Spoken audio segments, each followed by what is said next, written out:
Some people are just naturally sensitive.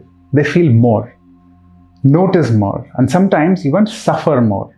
But what if that sensitivity is actually a superpower?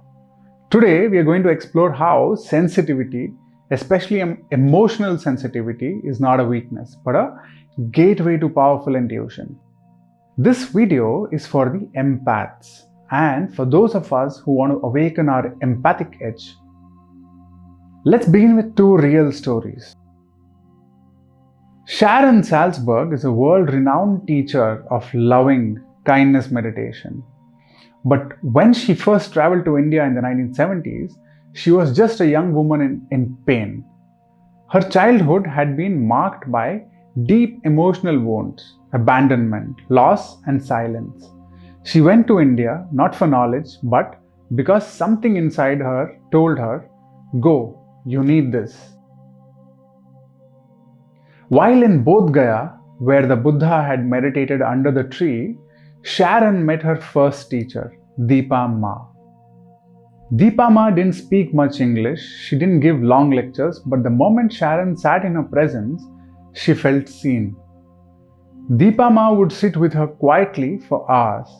Sometimes Sharon would cry, sometimes she would sit in silence. Deepa Ma didn't ask for words, she responded to Sharon's emotions, not her explanations. And over time, Sharon realized this was the first person who ever truly listened to her, not with ears, but with energy. Deepa Ma used her sensitivity and intuition to feel what Sharon needed. And Sharon, deeply moved, eventually healed through this experience and went on to become a spiritual teacher who would help thousands more. It began with one moment of silent, intuitive empathy. Satya Nadella, the CEO of Microsoft, once spoke openly about the birth of his son, Zane. Zane was born with cerebral palsy. The diagnosis came early and unexpected. Satya admitted that his first instinct was to feel pain and helplessness. But what changed him wasn't a book or advice. It was watching his wife, Anu, while he was still processing what this meant for their future. Anu had already shifted into care, compassion, and fierce presence. She was feeling Zain, not just understanding him medically, but connecting with him emotionally. Satya says that watching his wife sit with Zain, noticing the small shifts in his eyes, sensing his needs without words, opened his own heart. He had to learn empathy, not as a leadership quality, but as a father.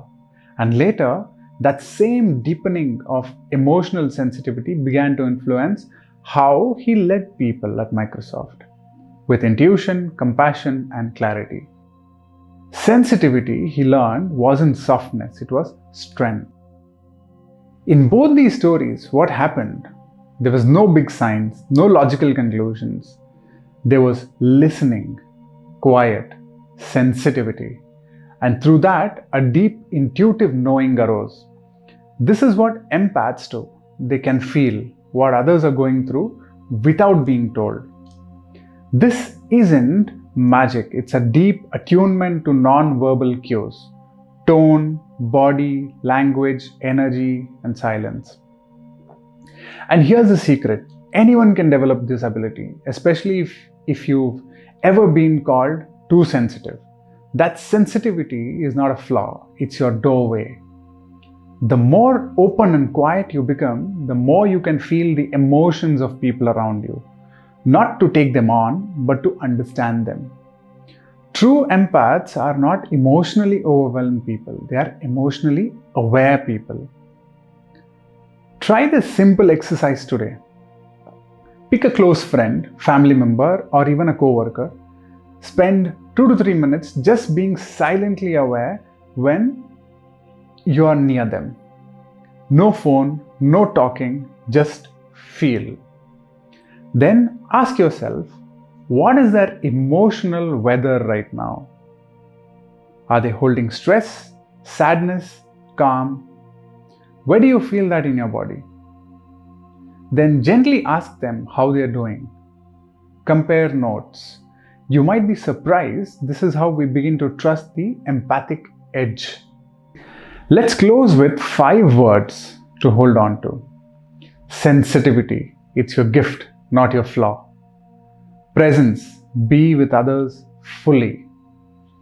Awareness, notice without reacting.